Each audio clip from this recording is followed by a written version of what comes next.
예, 반갑습니다. 원재입니다. 제가 항상 이렇게 소개를 할 적에 김천 수도암에서 왔다고 말씀드립니다. 제가 수도암에 대략 20년 살았습니다. 20년. 한 도량에 20년 살기가 뭐 쉽지도 않을 수도 있는데 대략 그냥 그렇게 얘기를 합니다. 물론 제가 중간에 세길주 하면서 좀 도망가기도 했고요. 공부가 안 돼가지고 도망가가지고 다시 돌아와서 수도암에서 이제 봄, 가을로 지내고 있긴 하지만은 그래도 이제 수도암에 거처를 두면서 중심을 두면서 선방에 나갔어요. 선방에 여러분들 나가가지고 그래서 수도암 스님이라고 그렇게 소개를 하는 편입니다. 수도암이 제가 이제 출가하고서 제일 먼저 들어간 곳이 수도암이고 거기서 이제 거처를 두면서 정진하고 지금도 수도암에서 계속 살고 있고 하니까 수도암은 저한테 이제 고향 같은 곳이죠. 고향 같은 곳인데 제가 송광사 오면서 그런 생각이 나더라고요. 제가 송광사를 제일 먼저 온 때가 언제였냐면은 2001년이었습니다. 2001년. 그때 좀 먼 것 같은가요? 2001년인데 좀 들고 좀 할까? 잘 들리세요? 들리시는 것 같아가지고 2001년인데 좀 경건치 못하게 왔어요. 그때 저쪽에 조계산 저쪽에 있는 절이 뭐죠? 서남사인가요? 서남사. 예. 서남사에서 맨 처음에 먼저 거기를 가가지고 저 조계산을 이제 지나서 왔는데 송광사를 들어왔는데 그냥 좀 막 젊은 혈기에 그냥 가겠다 하다가 너무 배고픈 거야. 너무 배고파서 조계산에서 쓰러질 뻔했어. 근데 중간에 주막이 있더라고요. 지금도 있는가? 예, 보리밥집이 있었어요. 주막이 있어가지고 그 주막에서 밥죽 먹고 왔어요. 근데 이제 밥만 먹은 게 아니라 왜 추하게 들었다고 하냐면 막걸리를 마시고 이제 음주 산행을 했습니다. 그 22살, 3살쯤인데 뭐 그럴 수도 있죠. 그럴 수도 있지. 뭐 막걸리 마시고 올 수도 있지. 근데 그때 송광사를 맨 처음 왔는데 제가 송광사를 안거로 두 번째로 온 게 안거로 들어온 거예요. 그때가 언제냐면 2014년 동안거입니다. 동안거 안거로 들어왔는데 제가 분명히 여기 왔잖아요. 14년이니까 1년이니까 13년 지나서 이렇게 왔는데 생각이 안 나는 거예요. 송광사가 어떻게 하는지. 그때 왜 생각이 안 날까 돌이켜보면은 술 마시고 그래서 경건치 못하게 들어왔습니다. 정숙하게. 근데 뭐 그런 때도 있는 거죠. 20대 초반이었는데 제가 과거 기억이 잠깐 났는데 서울에 올라가서 막 소리 지르고 다녔던 시절이 있습니다. 20살 초반에는 뭔가 해결이 안 돼가지고 괴로워가지고 막 신촌에서 소리 지르고 다녔었는데 그런 이제 과거가 기억이 나더라고요. 나고 아까 전에 보살님께서 이제 언급을 하셨는데 저를 못 알아보셨다고. 근데 이제 제가 좀 절에서 독특하게 쓰고 다니는 게 있습니다. 저 페도라라고 중절모예요. 중절모. 원래 중절모를 그렇게 쓰시는 분이 별로 없는데 우리 이게 뭐랄까 정식 모자는 아니죠. 사실은 정식 모자는 아닌데 제가 중절모를 좋아해서 제가 대학생 때부터 쓰고 다녔어요. 이게 묘한 게 대학생이 중절모 쓰고 다니는 사람 별로 없거든요. 대학생. 저는 그때 쓰고 다녔어요. 근데 중절모에다 더한 건 뭐냐면은 제가 개량한복 입고 다녔습니다. 개량한복 입고 다녔는데 개량한복이 그렇게 좋더라고요. 개인적으로. 지금 대학생 찾아보십시오. 개량한복 입고 다니는 애들 있나? 없어요. 근데 지금은 그런 시대가 아니고 그때 개량한복 입고 다니니까 뭐 장점이라고 할 수 있다면 제가 그때 좀 정진을 했어요. 정진을 해가지고 하루에 6시간 정진을 목표로 해서 6시간을 정진했습니다. 그러니까 개량한복이 앉기가 편하다는 좀 장점이 있는 듯한 것도 있어요. 그래서 개량한복을 입고 다녔고 공강 시간에 학교 다니면 공강 시간이 있잖아요. 그럼 제가 어디다 좌복 하나를 숨겨놔가지고 그 좌복 또 제가 앉는 데가 또 따로 있어서 옥상에 어디 혼자서 거기 앉는 거야. 죽어라 앉는 거야. 뭐 그때는 정지단법도 몰랐지만은 앉아야 되겠다 해가지고 나 어차피 출가할 거니까 미리 연습해야 되겠다 해가지고 6시간 동안 앉았어요. 그러니까 시간 채우면서 앉는 건데 그게 허대긴 한데 제가 돌이켜보면은 그 허대도 중요해요. 그 허대를 안 써보면은 허대도 벗어날 수가 없습니다. 잘못된 수행이었지만은 그래도 20 몇 살 때 그렇게 열심히 애쓴 것만 해도 그것도 참 기특한 거예요. 어떤 의미로서는. 수행을 잘했다. 그건 아니에요. 돌이켜보면은. 근데 20 몇 살이 여러분들이 보살님들 아들내미들이 뭐 좌선하겠다고 이렇게 6시간 앉아봐. 다들 말리겠죠? 안 말리신 분들 계시지? 했으면 좋겠어. 출가했으면 좋겠다는데 절대로 안 하지. 저희 집은 출가를 극구 말렸습니다. 왜 출가를 하느냐고. 극구 말려고 제 모친은 엄청 화가 났고 울고 막 그랬어요. 그 양반도. 부친 화가 났고. 근데 하여튼 그런 송광사 오면서 과거 생각이 좀 나더라고요. 나가지고 근데 지금은 제가 그 2001년과 2025년이죠. 24년이 지났죠. 그러니까 굉장히 좀 다른 모습으로 여기에 자리에 와 있는데 참 많이 발전한 것 같습니다. 제가 그때는 술 취해서 왔는데 지금 뭐 강의하러 왔으니까 많이 좀 일취월장했습니다. 그래가지고 자 오늘 제가 좀 딴소리를 했는데요. 저 총무생님께서 강의 시간 꼭 지켜달라 이런 부탁을 하셔가지고 제가 오늘 1시부터 3시까지인데 3시 5분 전에 끝내겠습니다.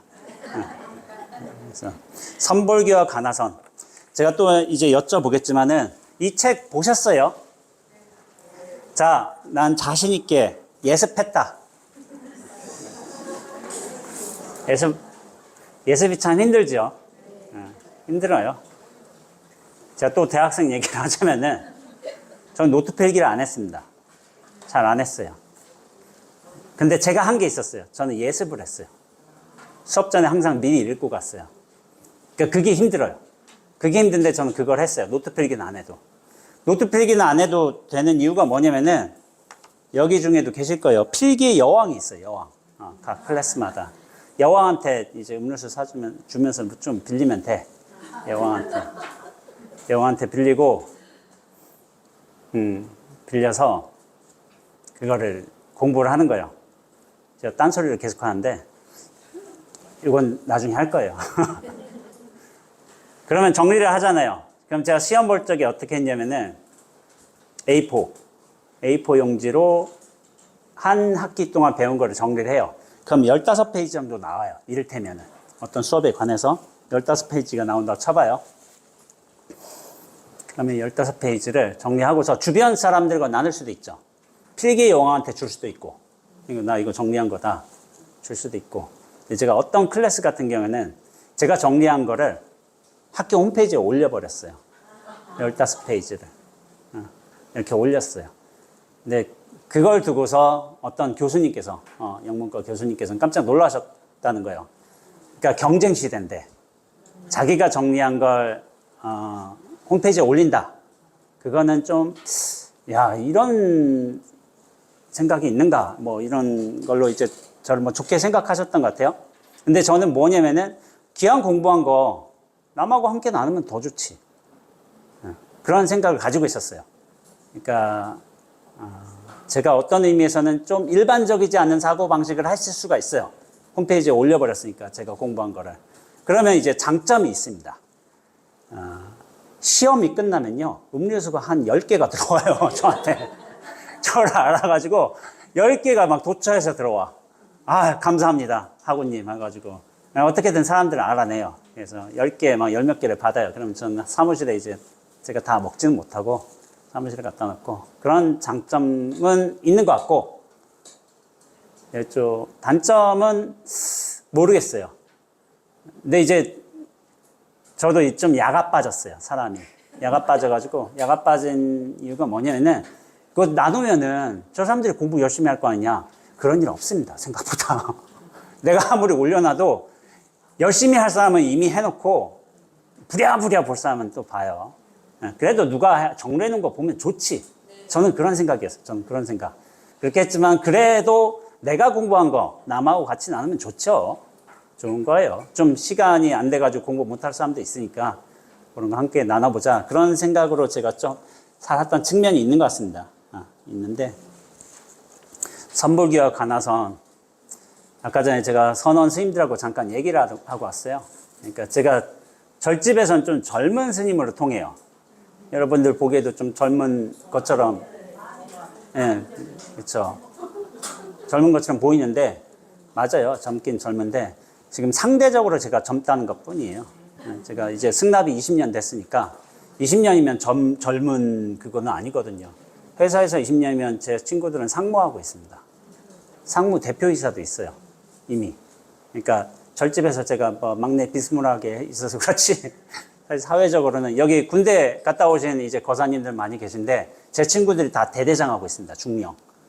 우리가 군대 일적에 대대장 중령은 물론 거사님들은 이미 장군도 다 퇴역하신 분들이에요. 친구들이. 네. 근데 대대장 우리 젊었을 때 대대장 해보면은 저 위에 있거든요.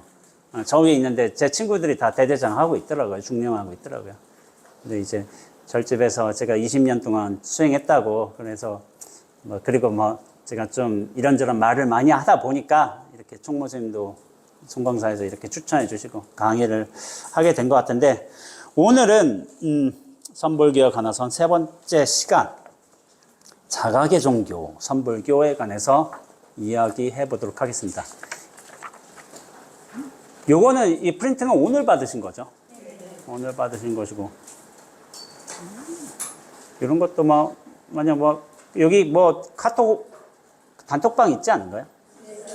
그런데 먼저 올라오진 않아요? 안 올라왔어요? 네. 다음부터 올라오면은 좀 총무쌤 올려 보내셔서 예습 좀 하고 그러면 더 좋지 않을까?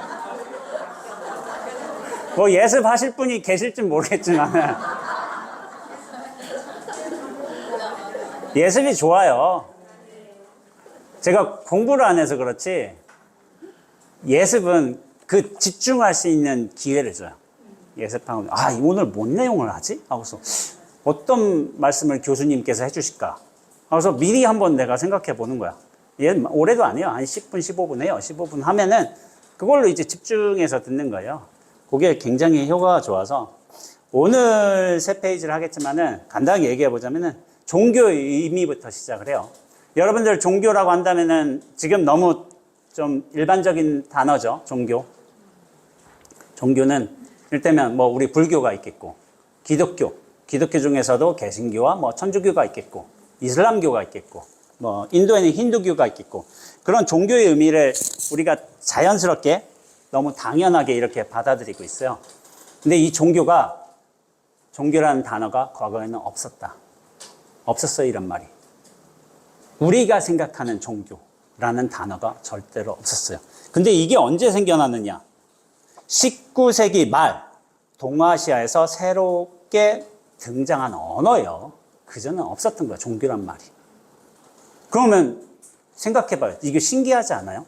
우리는 지금 다양한 종교들이 들어와 있는 어떤 종교의 자유를 얻고 있는 시대에 살고 있는데 그때는 뭐냐면은 그런 종교가 안 들어왔던 거예요. 우리는 이걸 너무 당연하게 생각하지만은 종교라는 개념도 없었고 그냥 우리는 불교권의 어떤 토대에서 살고 있죠. 불교적 가치관, 어떤 사상이 널리 퍼진 이 동아시아에서 살고 있단 말이에요. 그러니까 불교가 곧 우리의 믿음이었지, 종교였지, 어떤 다른 여타의 종교를 생각할 수 있는 여지가 없었던 거예요. 그러니까 당연하게 불교였어. 당연하게 우리는 윤회 사상을 믿으면서 살고 있었던 거야. 기독교인도 윤회해요. 윤회 얘기해요. 내가 너하고 전생에 무슨 업장을 지었길래 너하고 이렇게 무슨 복을 지었길래 이렇게 좋은 뭐 환경에 사느냐 해가지고 막 임진왜란 거북선 좌타수 오연에 깨치되었습니다. 뭐 이런 얘기를 하기도 하고 장난을 치기도 하는데 과거에는 없었단 말이에요. 이거는 연원을 보자면 1869년 일본과 독일 사이에 이루어진 통상협정 조약의 문건에 들어있던 릴리전을 일본인들은 종교라 번역했다. 이때부터 종교는 릴리전의 대응어로서 한자 문화권 안에서 공이 쓰이게 되었다. 그러니까 독일하고 원래 일본이 서구 문물을 제일 먼저 받아들였죠. 그런 앞서간 나라였어요, 과거에. 그런데 계약을 한 거야. 어떤 통상 협정 조약을 했는데 조약할 적에 릴리전이라는 용어가 영어에 있잖아요. 릴리전이 종교라는 용어예요, 종교. 그런데 이 말이 동아시아에는 없었어요. 이 릴리전이라는 용어가. 그러니까 이걸 어떻게 번역할까 하다가 종교로 하자. 그래서 그때 처음으로 종교란 말이 생겨난 거예요. 생겨난 거. 그래서 없던 말이었던 거예요. 그래서 참 이게 신기한 거예요. 우리는 너무 편하게 쉽게 받아들이지만 과거에는 없었다. 근데 이제 서구 사회에서 릴리전, 종교라는 어떤 어원에 관해서 그냥 슬쩍 한번 살펴보는 것도 좋을 것 같아서 제가 이 내용을 정리한 거예요. 정리한 거. 이 책을 사실은 3장 자각의 종교 선불교에는 다 있는 내용이에요. 근데 그거를 이제 많이들 안 보셨잖아요. 그러니까 제가 정리를 해온 겁니다. 이렇게. 아주 보기 좋아요. 이것만 봐도 3장 다 본 거예요, 사실은. 한 20페이지 되는 거 3페이지 보면 돼. 그렇게 다 볼 필요는 없어. 자, 서구 사회 릴리전이란 건 뭐냐면은 라틴어. 자, 발음은 모릅니다. 렐리지오나 릴리지오라고 했겠죠. 렐리지오라고 할 가능성이 커요. 이건 뭐냐면 로마어로 양심적인 것, 올바른 감각, 도덕적 의미, 신에 대한 경외, 신에 대한 예배, 신앙, 숭배와 존경의 대상, 성스러운 장소 등을 의미하고 있다. 이렇게 다양한 의미들을 가지고 있는 거예요. 그런데 이제 기독교 선교사인 락탄티우스의 주장에 따르자면 렐리지오가 렐리게레라는 단어에서 진화되었다. 전화되었다. 이렇게 표현을 하는 거죠. 리는 뜻이 있죠. 어조사의 뜻으로서 영어에서는 다시를 뜻해요. 다시를 뜻하고 리게레, 그냥 그대로 읽자면 리게레는 연결하다, 결합하다인 거예요. 그러니까 또다시 결합한다, 다시 연결하다는 뜻으로 해석이 된다. 릴리전이 그런 뜻이에요. 종교라는 게, 신앙, 믿음이란 게 다시 연결하다, 그런 뜻을 지닌 것으로 해석하는데, 원래 우리 인간이 신과, 이건 서구사회죠. 서구사회는 신이요, 갓이 있으니까 갓과 원래 연결돼 있었는데 어느 순간 일탈이 된 거야. 신과 분리가 되었어. 분리된 존재로 살아가다가 다시 서구사회에선 예수 그리스도를 통해서 신과 재결합되고 연결되었다고 하는 해석이다라는 거로 이렇게 신학자가 그렇게, 선교사가 그렇게 주장을 하는 거예요. 신. 그러니까 서구사회에서는 기독교가 주된 종교잖아요. 그러니까 신이라는 개념이 들어설 수밖에 없어. 근데 이제 불교에서는 달라요. 불교에서는 불자를 쓰잖아요. 불, 성불, 부처가 되다. 근데 이 부처라는 뜻에는 뭐가 있어요? 부처, 성불. 깨달음이라는 뜻이 있잖아요. 깨달음. 깨달음을 이룬다는 뜻이 있어요, 성불이. 꼭 내가 부처님처럼 된다. 부처라는 인격처럼 이렇게 된다는 뜻도 있겠지만, 불자가 이미 깨달음이라는 뜻이 있어요. 그리고 불자를 좀, 이렇게 좀 나눠서 보자면은, 사람 인변에, 여러분들 많이 들어보셨을 거 아니에요. 사람 인변에 안일 불자를 써요. 안일 불자. 그러니까 사람이 아니다. 부처는 사람이 아니다. 안일 불자 쓴 거야. 사람 인변에 안일 불자. 그러니까 인간적인 속성을 벗어난다는 거예요. 그러니까 원래 불자는 새로 생겨난 말일 거예요. 생겨난 말. 왜냐하면은 붓다. 이게 음자예요. 음자. 붓다를 그렇게 가져온 거예요. 근데 한자권에서는 그걸 안일, 이제 부처 불자로 새롭게 형성된 거죠. 사람 인변에 안일 불자 해가지고 그게 형성이 됐는데 음은 비슷하게 가져와요. 근데 우리도 그런 게 있어. 성불하다는 뜻도 있지만은 원래 이제 본래 성불이란 말이 있잖아요. 우리는 원래 깨달은 존재인데 어쩌다가 이렇게 중생이 되어버렸어. 그러니까 서구사회도 비슷해요. 우리는 서구사회에서는 우리는 원래 신과 연결돼 있어. 근데 어쩌다 그렇게 분리가 되었어. 분리가 되었다는 뜻이 굉장히 강해요. 그래서 이를테면은 서구 사회에서 유명한 뭐 기독교적 관점에서 볼 수밖에 없으니까 신과 원래 함께 연결되면서 살았는데 분리가 되었다. 그 분리가 된 시초로서 뭐를 얘기하냐면은 선악과를 얘기해요. 선악과. 원래 에덴 동산에 살았다고 하잖아요. 아담과 하와가 인류의 조상이 그렇게 살았는데 어느 날 뭐 에덴 동산이란 곳에서 하나님이 먹지 말라고 하는 유일한 과일 하나가 있었는데 선악과였어요. 선악과. 선악과가 영어로 하자면 뭐냐면은 선과 악에 대한 지식을 주는 과일이에요. 그러니까 에덴 동산에서 원래 살았을 때 우리 뭐 그쪽에서 인류의 종상이라는 아담과 하와는 선악을 구분하지 못했어. 선악을 알지 못했어요. 무엇이 선인지 악인지를 모르는 세상에서 살다가 그 유명하죠. 뱀이 나타나요. 뱀이 나타나서 하나님이 먹지 말라고 한 건데 뱀이 나타나서 하와한테 막 꼬시는 거야. 니네 저거 먹으면은 선악을 알 수 있잖아? 그러면 니들 하나님처럼 돼. 그러면서 니네도 먹어봐 해가지고 하와가 아담과 하와, 이브라고 하기도 하지만 하와가 남편 이제 아담을 꼬셔가지고 같이 먹은 거예요. 같이 먹으니까 무슨 일이 벌어졌어요? 하나님이 갑자기 나타났지. 제가 너무 기독교 얘기를 하나? 근데 이거 상식으로 알아두세요. 상식으로 좋아요. 제가 예전에 교회를 열심히 다녔습니다. 이제 목사님한테 제가 수기를 받았는데 너는 앞으로 훌륭한 목사가 될 거라고 수기를 딱 받았는데 제가 배신 때리고 절에 왔죠. 초등학교까지 열심히 다녔어요. 근데 이제 이렇게 된 거야. 선과 악에 대한 지식을 얻으면 너도 하나님처럼 될 것이다 이렇게 꼬셨어. 근데 둘이서 딱 먹으니까 하나님이 그걸 바로 아셨어요. 대노하신 거죠. 대노. 먹지 말라고 했는데 먹었구나. 근데 참 재밌어요.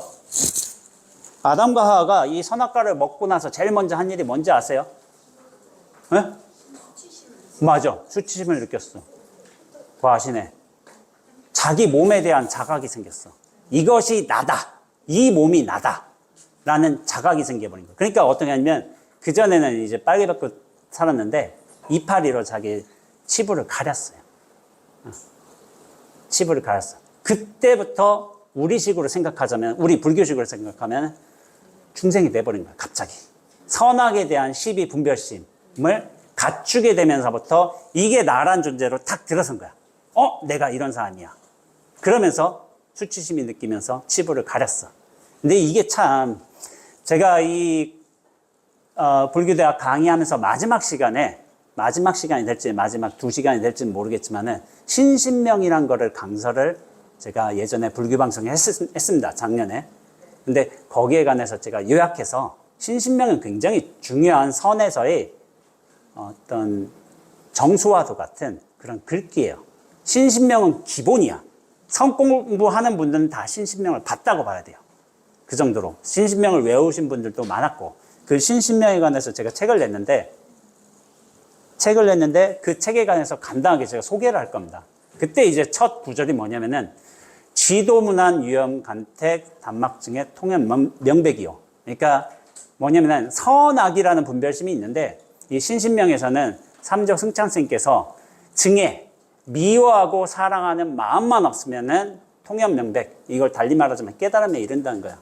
근데 우리는 어떤 의미에서 본래 성불의 말 있잖아. 원래 깨달았어. 근데 왜 깨달음에서 멀어져서 중생이 되었는가? 증애심 생겨서 그래요. 근데 단순히 증애심 하나만 뜻할까? 그러지는 않아요. 증애, 미워하고 사랑하는 마음, 그 기본 바탕에는 또 뭐가 있냐면 시비심도 있어요. 선악의 마음도 있을 거야. 그러면 분별심의 다양한 형태 중에 하나로서 증애심을 얘기하셨을 뿐이지 저 사람 미워하지만 않으면 바로 부처를 일으키는 좀 쉽지는 않을 수도 있을 것 같아. 시비심도 사라져야 되고 내가 좋아하고 싫어하는 마음도 사라져야 되고 유무, 있음과 없음에 대한 어떤 근원적인 자기 분별심도 사라져야 되겠죠. 그렇게 된다면 사실 우리가 깨달음에 이를 수가 있어요. 깨달음에 이를 수가 있고, 여기 기독교적 어떤 문화적 그런 성경에 대한 해석으로 따지자면은 본래의 에덴 동산으로 돌아갈 수가 있는 거죠. 본래 거기는 근심이 없었어요. 완벽한 이제 우리식으로 하자면 정토였어요. 정토. 안락한 곳. 인류의 근원. 근데 뭐냐면은 아까 전에 얘기했잖아요. 선악이 생겨났는데 선악과 동시에 뭐가 생겨났냐면은 나란 존재가 생겨난 거예요. 자타가 또 생겨난 거예요. 선악만 생기지 않습니다. 자타, 시비, 유무, 호, 애증 한꺼번에 다 생겨나요. 그러다가 나란 존재가 딱 생겨났으니까 그전에 나를 인식하지 못하다가 내가 부끄러워. 이 옷 벗고 다닌다는 사실에 대해서. 그러니까 가린 거예요. 그러니까 그런 식으로 해석해 볼 수도 있습니다. 자, 그래서 다음 문장 보자면은 이런 해석은 서양 중세 문화를 탄생하게 한 선구자이자 철학자인 아우구스티누스에 의해서 분명하게 지지되었고, 또 중세 스콜라 철학의 대표적인 철학자인 토마스 아퀴나스가 지지함으로써 서구의 많은 학자들은 거의 모두 락탄티우스의 주장대로 릴리전이라는 말을 해석하고 있다라고 해가지고, 따라서 서구의 기독교들과 종교학자들이 주장하는 종교라는 말의 의미는 신과 인간의 재결합 혹은 신과 인간이 관계하는 신앙 행위라고 할 수 있다. 따라서 릴리전이란 일반적으로 신과 인간의 만남이라는 어원 해석이 가능하다라는 걸 하는 거예요. 그러니까 이게 뭐냐면은 신이란 용어를 쓰지만은 우리는 불교잖아. 이건 뭐냐면 불로 바꿔볼 수도 있어요. 불, 부처. 부처가 이제 부처님이란 뜻도 있지만은 진리를 뜻하게 돼요. 진리와 다시 만나는 것이다. 근데 이것도 좀 그러면 맞는 것 같기도 하잖아요. 우리가 이렇게 갑자기 이렇게 중생이 돼버렸지만은 본래 성불의 자리로 돌아가는 거야. 진여자성의 본래 자리로 돌아가는 거예요. 그런 차원에서 보면은 이것도 뭐 받아들일 만한 해석이에요. 다시 진리와 연결이 된다. 그렇다면 이것도 참 맞는 것 같아. 그런 식으로 해석을 할 수 있고, 동양 문명에서의 종교라는 뜻을 다시 한번 살펴보겠습니다. 릴리전의 대체어죠. 우리가 일반적으로 널리 사용되고 있는 오늘날 종교라는 말은 조사선의 선불교에서 처음 설했다. 이거 중요해요. 종교가 어디서 나왔냐면 선불교에서 나온 말이에요. 종교. 그러니까 그냥 전체적인 불교도 아니고 선불교에서 종교라는 말을 썼어요. 근데 그때 당시에 종교는 뭐냐면은 선불교 자체를 뜻했어요. 사실은. 그러니까 선불교에 사실은 종교란 말의 지분은 선불교가 100% 갖고 있습니다. 이건 중요한 거예요. 선불교와 가나선 있잖아요. 선불교가 그만큼 참 널리 퍼졌고, 그리고 일본에서 처음으로 만들었잖아요. 종교란 말. 선불교의 어떤 토대를 통해서 이 말을 만들어냈다는 걸 설명하는 거예요. 원래 종이라는 한자는 건물의 제단 위에 신과 조상에게 제물을 올리는 의식을 뜻한다. 제물을 올리는 거예요. 종자의 어원이 그런 거예요. 그래서 종이란 글자는 신을 모시는 건물인 거예요. 중국에서 신은 선조의 조령이다. 조상령이에요, 조상령. 근데 이거는 아시아 문화권에서는 되게 기본적인 거예요. 조상신이 가장 근본이에요. 뭐 하늘신도 있고, 뭐 토지신도 있고, 칠석신도 있고, 뭐 다 있겠지만은 조상신이 가장 근본이고, 그리고 우리가 6.25 문화권에 살고 있잖아요. 이거는 참 큰 거예요. 조상신을 모시는 게 당연한 거예요. 우리 기본 정서에서는. 중국에서는 조상의 혈통과 가문을 중시하고 매사에 조상에게 제사를 올리는 예법을 근본으로 하고 있다. 이렇게 조상을 숭배하는 정신과 의례의식의 전통에서 종이란 말의 중심이 되는 근본 바탕, 훌륭하다, 근본 등의 의미가 파생되었다. 마루종이라고 하나? 종자라고 근본이 된다는 거예요. 훌륭하다. 이런 뜻이 갖추고 있죠.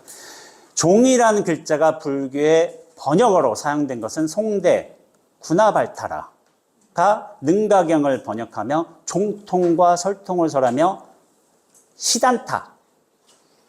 시단타라는 이게 산스크리트어가 있어요. 시단타라는 말을 사용했는데 이거를 실단으로 번역한 거예요. 음차를 해요. 음차. 시단타를 실단 비슷하죠?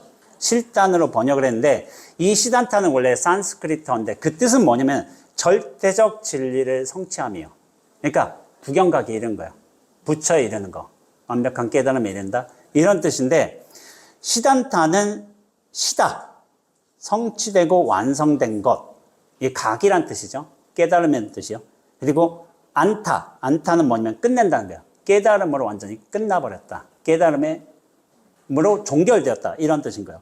그래서 이것의 합성어로 불교의 가르침과 수행에 의해 깨달음을 완전히 성취한 최종과 구경의 경지라는 의미이다. 그것이 우리한테 이제 나중에 이제 능가경에서 실단이라는 용어를 쓴 거예요. 이를 음차하여 실단이라고 했다. 그런 거예요. 이 실단이 의미적으로 종이라고 번역되었다. 중국 불교에서는 불교의 종을 추구하는 것을 근본으로 삼았다. 이제 깨달음을 성취하는 것을 근본으로 삼은 거예요. 중국 불교에서는 종은 불법의 근본이며 중심 사상을 의미한다. 깨달음이 중심이 될 수밖에 없는 것이죠.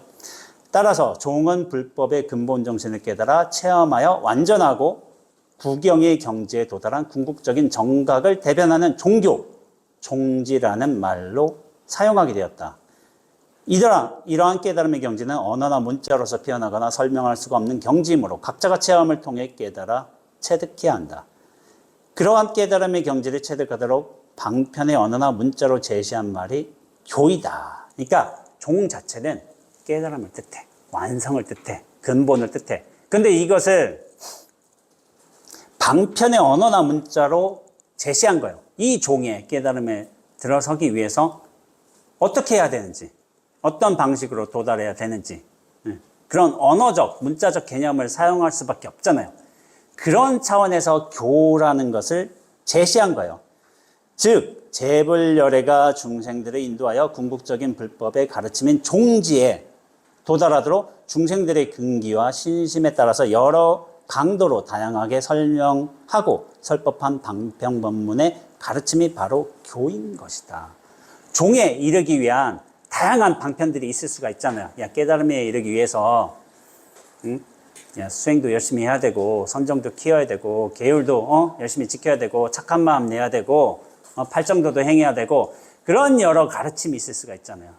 그런 가르침을 교라고 한 거예요. 근데 이 깨달음과 그것에 이르는 방편의 가르침, 종교 해서 이런 말이 형성이 된 거예요. 깨달음과 깨달음에 이르는 길. 그러니까 이거는 철저히 선불교적 용어입니다. 선불교적 용어. 이전에는 이런 개념이 이 선불교에서만 있었지 지금의 종교의 의미가 아닌 거예요.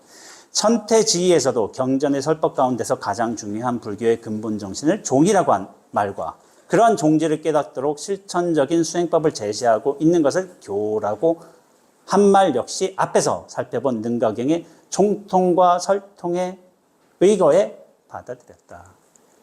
종에도 통하고 설에도 통한다는 거야. 종은 뭐냐면은 근본의 깨달음에 통하는 것이고 설통이란 말이 있잖아요. 그 가르침. 아무리 근본의 깨달음이 위대하다 하더라도 그것을 가르칠 수 있는 방편을 갖출 수 있는 사람은 방법은 좀 다양할 수도 있잖아요. 이런 게 있어. 교수. 제 친구 중에 교수가 있어요, 교수. 카이스트에서 교수하고 있는데, 카이스트에서. 그이는, 딴 얘기 하는데, 뉴욕에서 만났어요, 뉴욕에서. 제가 세계일주 때 뉴욕을 마지막 도시로 갔는데, 거기서 컬럼비아 대학에서 연구원하고 있더라고요. 컬럼비아 대학이 아이비리그? 그런 대학 중에 하나예요. 근데 그이는 코넬이라는 대학을 나왔어요. 되게 좋은 대학교입니다. 저는 안 가봤어요. 안 가봤는데 친구가 그렇게 하고 있더라고. 그래서 이 친구한테 또 장가도 갔어. 장가 가서 저기 엘리펀트 아일랜드에 아파트 한 24평인데 살고 있더라고요. 세계일주 때 마지막에 만나봤어요. 거기 살고 있어서. 그때 성 감독이라고 또 고등학교 친구가 있는데 영화 감독이에요. 지금 뭐 방송대 뭐 교수하고 뭐 어디 교수하고 있는 것 같아. 연영과 교수하고 있는 것 같은데 친구들을 만나서 고등학교 친구들. 근데 이 친구가 결혼도 한 거야. 결혼도 해서 난 장가도 못 가는데 결혼했더라고요. 그래서 와이프한테 제가 물었어요. 그 양반은 저를 처음 볼 거 아니에요. 와이프는. 근데 그 양반은 스님으로 볼 거 아니에요. 저를. 친구들은 저를 친구인데 약간 머리 깎고 다니고 있고 뭐 그렇게 볼 수도 있잖아요. 이를테면 과거에 인연이 있다 보니까. 그러니까 제가 친구하고 뭐 이렇게 재미있는 얘기를 나누다가 와이프한테 근데 무슨 생각으로 이 친구하고 결혼까지 할 생각까지 한 거예요? 결혼까지 한 거예요? 이렇게 물어봤어. 그러니까 와이프가 당황하더라고. 왜냐면 스님은 자비로운 말 해야 되고 항상 격려를 해야 되고 좋은 말 해야 되는데 뭐 하자고 이 친구하고 결혼까지 했어요? 이렇게 물어보니까 깜짝 놀란 거야. 그러니까 스님이 저런 약간 시니컬한 말을 하나? 장난치는 말을 하나? 깜짝 놀란 거지. 그러니까 그 와이프가 당황했어. 6살 미친데 당황했어. 근데 친구가 한 말이 저는 좀 너무 좋았어요. 친구가 하는 말이 그 친구가 서울대 나왔어. 서울대 화학과 뭐 이런 거 나왔어요. 대충. 예, 그러니까 어디 나왔을 거야. 잘은 모르시는 거야. 나왔는데 스님 뭐 때문에 이 친구하고 결혼까지 했어요? 하니까 스님 제가 다른 재주는 없어도 책상에 오래 앉아있는 재주는 있지 않습니까? 그래서 멋있다. 진짜. 난 멋있다는 생각이 들었어요. 친구가 그런 말 한 게. 제가 약간 뭔가 싹 뒤틀어서 이렇게 딱 질문을 했는데도 안 넘어가는 거지. 그 친구가 불교예요, 불교. 불교냐. 근데 이제 저에 대해서 이제 호감을 가지고 있어가지고 또 친구가 스님 됐다니까 뭐 그것도 나름 뭐 좋죠. 지금에서 뭐 제가 지금 스님 된 거에 대해서 이제 친구들은 앞으로 저를 계속 부러워할 겁니다. 20대 때는 저를 무시했겠지. 절에 들어가서 뭐 한다고. 그러나 인생의 승자는 접니다. 나중에. 50이 넘어서 니들 한번 번뇌 빠져보고 한번 생사고해서 고생해봐 한번. 내가 이겨 나중에. 그런 식으로.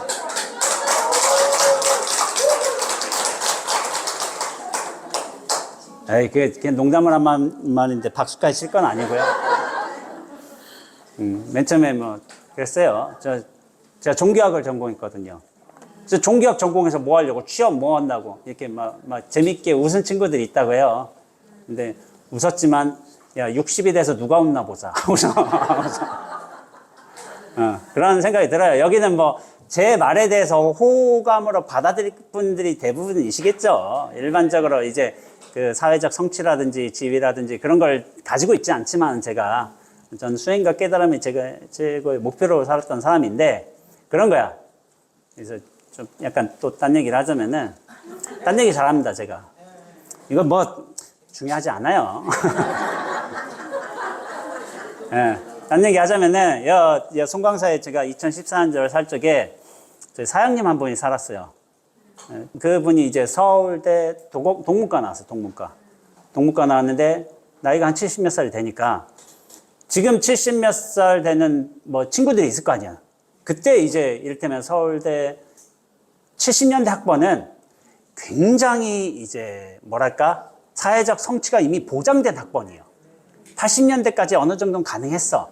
근데 90년대, 2000년대 넘어가서는 서울대 나왔다고 꼭 사회적 성공을 거둔다. 그거는 좀 별개의 문제가 돼버렸어요. 그러니까 70년대는 근데 압도적이었어요. 70년대 서울대 나왔다. 무조건 성공했어요. 그런 시대였는데 그분이 70년대 학번이야. 근데 20 몇 살 때 서울대 졸업하고서 이제 출가한 거야. 그러니까 친구들이 의아했을 거 아니에요. 좀 왜 절에 들어가서 저럴까? 했는데 그분들이 나중에 60이 넘어서 65 넘어서 은퇴하고 보니까 야 친구가 대단한 결심을 했던 거구나. 60 몇 살쯤 살아보니까 20 몇 살 때 어떻게 너는 그런 생각을 했냐? 출가할 생각을 했냐? 지금 당신께서 65 이를테면 은퇴하고 보니까 그런 결단을 했던 친구가 어떻게 보면 경외스러운 거예요. 그럴 수가 있잖아요. 여러분들은 그거에 동의해요, 많이. 동의하죠. 어떻게 20대 때 저런 생각을 했을까? 그래서 서울대 친구들이 다 온 거야, 한번. 여기 송광사에. 왔는데 다들 이제 고위직에 있었던 거야. 뭐 은행장도 했었고, 어디 교수협회장도 했었고, 다 정부에서 정부 이제 2급 뭐 이런 것도 했었고, 아마 그런 사람들인데, 이제 친구는 이렇게 정진하고 있으니까 찾아온 거예요. 그래서 저도 50이 넘으면 친구들 저 찾아올 것이라. 생각을 하고 있는 거예요. 수담으로 가든지 어디든지. 제가 지금씩 조금씩 뭔가 활동을 하고 있어가지고 이미 친구들은 알고 있어요. 제 방송 보는 친구들이 있어요. 책도 보고. 근데 그이들이 나중에는 찾아와요. 이제 생사의 문제에 이제 허덕이다 보면 찾아옵니다, 분명히. 그래서 최후의 승자는 나다라는 이제 농담 겸 진담으로 이렇게 얘기를 하고 있습니다. 그래서 딴 얘기 했지만은, 자, 선불교에서 쓰이는 종 한번 알아보죠. 선불교에서 쓰이는 종은 뭐냐면은, 우리가 종이란 말을 되게 많이 써요. 뭐냐면은 종지를 갖췄다. 종지를 펼치고 있다. 뭐 그런 말인데, 깨달음의 어떤 본이 되는 근원을 뜻해요. 보통은 종지란 걸 뜻하고, 종품이란 말 있잖아요. 야, 저 임재종, 임재종도 있겠고, 조동종도 있겠고, 여러 종이 있지만 그 종의 풍이 달라요. 어떤 가풍이 달라. 선사들의 어떤 성향마다 다른 거예요. 선사들의 성향이 어떤가. 그래서 종풍이 다르다. 임재종, 우리가 이제 대한불교 조계종은 임재종의 가풍을 따르고 있습니다. 활발하고 거침없어요. 약간 그런 성향이 있으셔요. 임재 스님께서는. 조동종께서는, 조동종의 어떤 종조를 따라서 하는 데는 좀 일본 좀 격식을 갖추고 조용하고 좀 그런 측면이 있어. 근데 우리 선불교는 좀 그렇지는 않아요. 그래서 종풍이라는 말도 쓰이게 있고, 선사를 종장이라고 하기도 해요.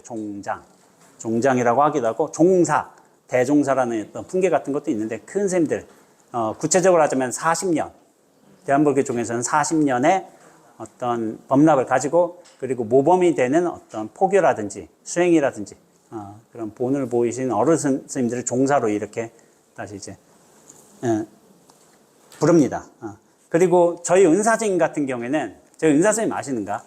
대한불교 조계종 종정을 하셨어요. 지금 종정은 통도사 어른이신 성파 스님께서 하시죠. 성파 스님 전에 진재 스님이 하셨고, 진재 스님 전에 저희 은사 스님이 하셨습니다. 법자 전자 종정 스님이 저희 은사 스님입니다. 예? 법자 전자. 법전 스님. 제 은사 스님이 힘이 좋으셔서 81에 저를 낳으셨어요. 81에 제가 지제로 들어갔어요. 네, 늦둥이인데, 저 뒤에도 사제들 몇 명 더 있어요. 네댓 명 더 있는 것 같아요. 제가 완전 막내는 아니에요. 완전 막내는 아니고. 근데 늦둥인데, 그렇게 나셨고, 종정이란 말, 마루종자에 바를 정자를 써요. 바를 정자, 종정. 저는 몰랐는데, 종맥이란 말도 있고, 종도, 종을 따르는 어떤 신도님들, 이렇게 생각해야 되고, 종성이란 말도 있고, 종문이란 말도 있고, 종자가 굉장히 많이 쓰이죠. 대한불교 조계종, 종정 할 적에 조계종. 왜 조계종일까요?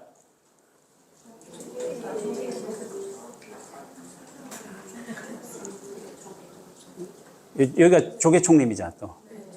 조계총림은 조계산에서 근원을 하는데, 선불교는 조계에서 근원한다고 볼 수 있는데, 조계산은 누가 사셨냐면은 육조 해능스님이 사셨습니다. 해능스님이 사셨던 곳이 조계산이에요, 조계산. 그래서 조계종. 굉장히 이제 선불교에서는 중흥시킨, 그전에는 이제 선불교가, 달마, 해가, 승찬, 사조, 도신, 오조, 홍인, 육조, 해능까지는 한 분한테 이렇게 법이 이어지다가 해능생부터는 법이 여러 군데로 쫙 이제 퍼졌어요. 인가 제자를 워낙 많이 두셔가지고 이렇게 해능생께서는 그 뭐라고 해야 되지? 학식이 없으셨어요. 글자를 못 보셨지만은 깨달음에 밝으셨기 때문에 여러 제자들을 둘 수 있으셨던 거죠. 그래서 조계종에서 사실 선이 그렇게 발전한 거예요. 그래서 조계총림, 여기가 이제 송광사가 조계총림인데 조계에서 비롯된 말이죠. 그래서 종자라는 말이 있고 다음 마지막 페이지 한번 읽어보겠습니다. 선불교는 단순히 불법의 지식이나 진리를 가르치는 종교가 아니다. 물론 재벌열애가 설한 대승경전이나 조사의 어록을 통하여 깨달음의 말씀이나 진리의 세계 그리고 그러한 깨달음의 경지를 각자가 체득할 수 있는 선의 사상과 수행 방법 등에 대해서 기본적인 교육을 받지 않고선 불가능한 일이지만 단순한 가르침을 통해서 언어 문자의 대상으로 이해하고 받아들이는 차원에 안주하는 종교가 아니란 말이다. 스스로 깨달아야 되는 거예요. 선불교는 자각의 종교라고 해서 배워서 아는 거 그거는 그렇게 중요하지가 않습니다. 선불교에서는 깨달음이 가장 중요합니다.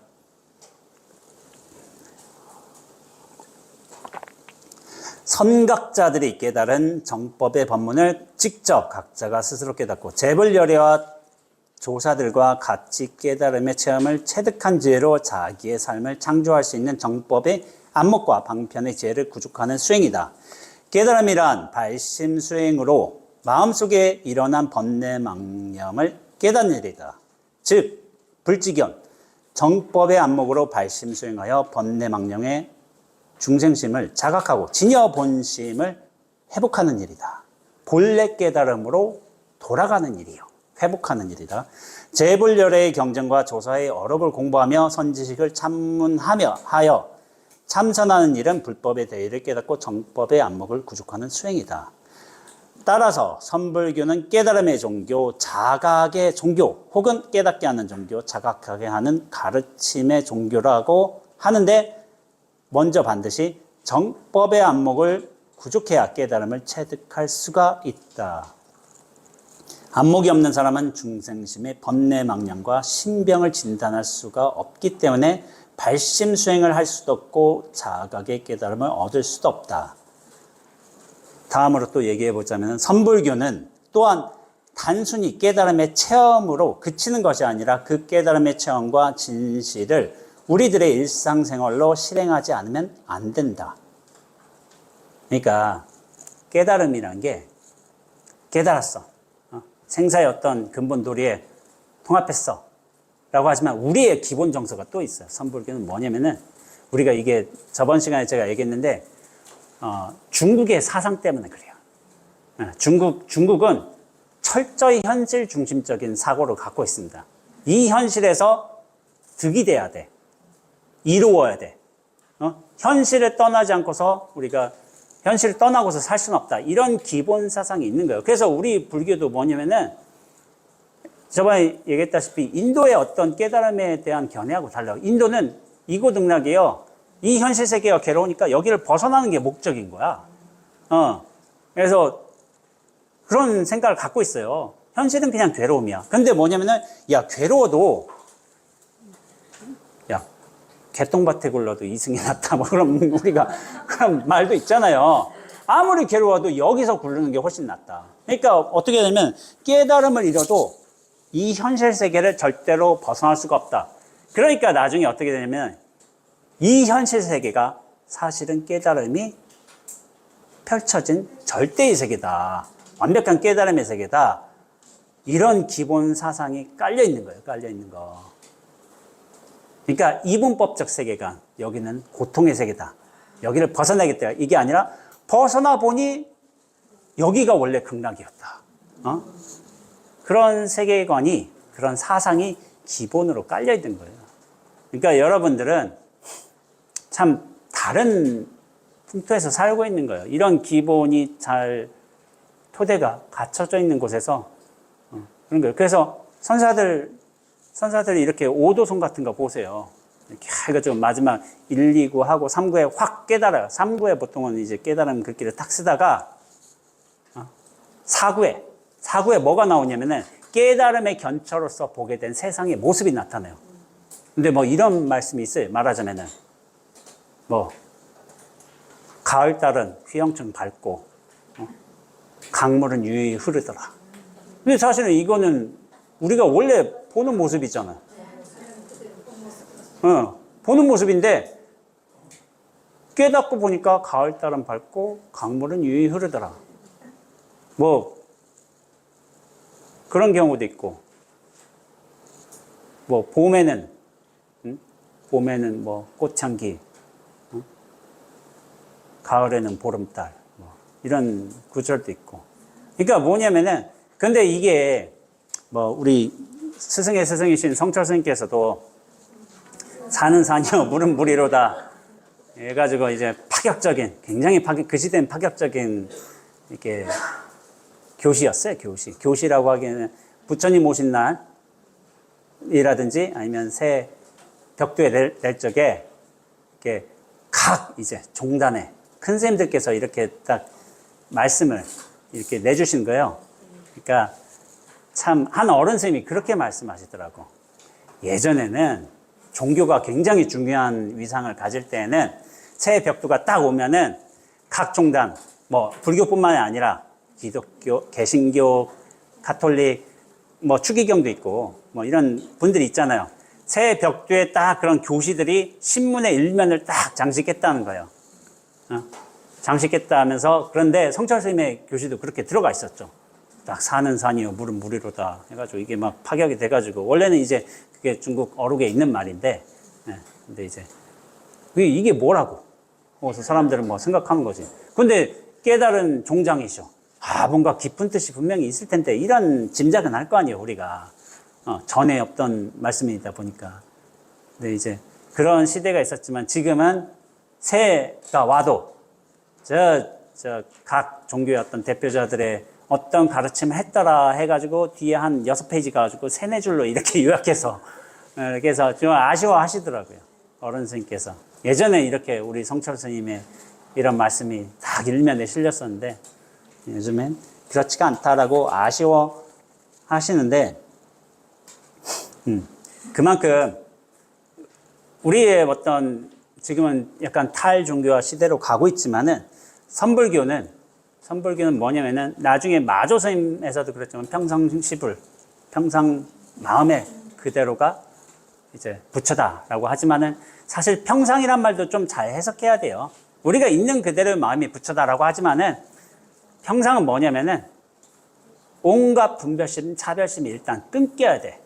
그런 끊긴 상태에서의 평삼이라는 거예요. 평상의 마음 그대로가 부처다.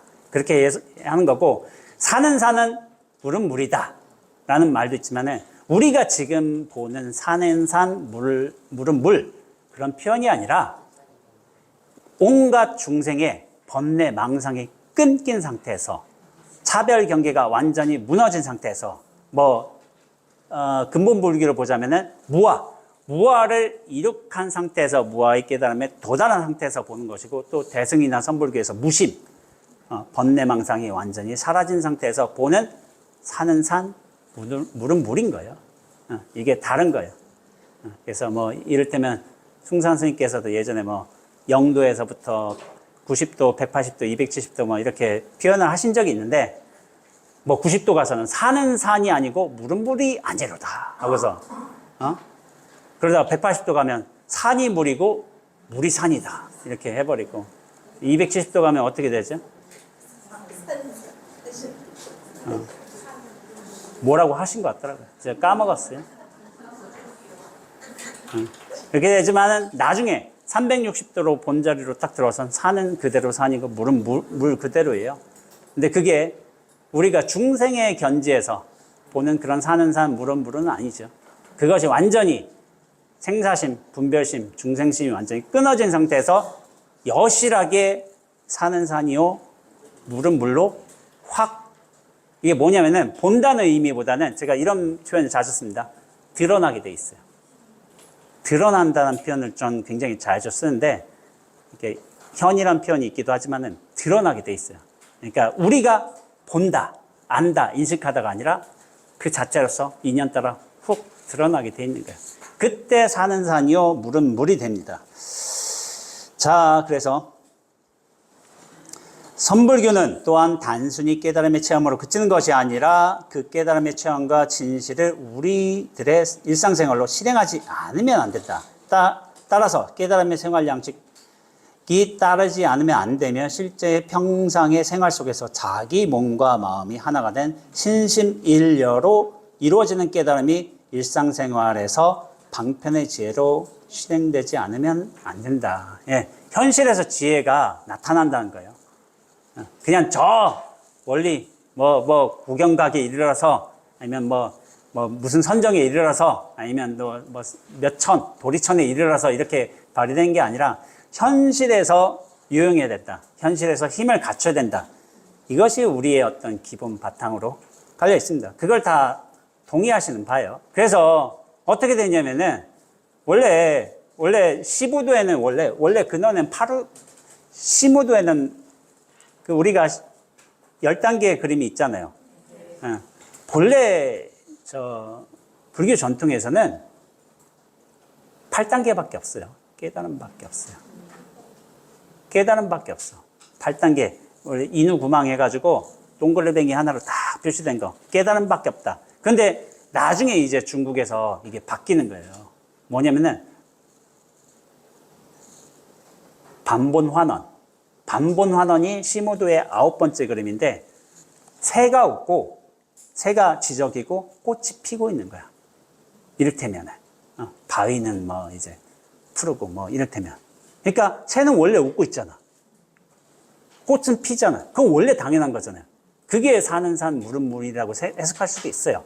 그러다가 뭐냐면은 마지막에 뭐예요? 마지막에 입전수수라는 게 있는데 시무도의 어떤 10단계 시부도라고 하기도 하지만 입전수수, 입전 시장에 들어간다는 거예요. 도인이 깨달은 도인이 수수 손을 들이운다.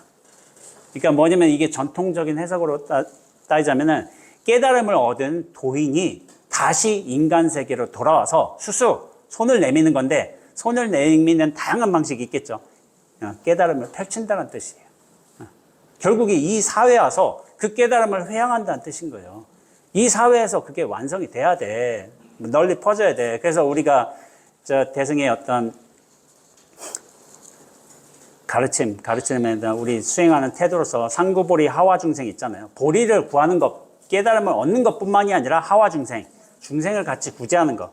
그게 우리의 기본 사상으로 깔려있는 거예요. 중생이 이 현실에서 살고 있으니까 같이 나가야 된다. 그게 대승의 정신이라고 할 수가 있죠.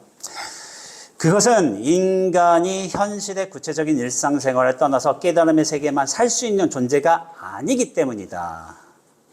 평범한 일상생활 전부를 깨달음의 생활로 살릴 수 있는 힘이 정법이 안목이며 방편의 지혜다. 그래서 선불교를 자각의 종교, 생활의 종교, 지혜의 종교라고 하고 있다라고 하지만은 제가 깨달음의 민주화 시대에 관해서 글을 썼지만은 이거는 다음 시간에 한번 달아보고 하도록 하겠습니다. 예, 1시간 강의는 이렇게 잠깐 마치고 휴식 시간 뒤에 두 번째 강의 하겠습니다.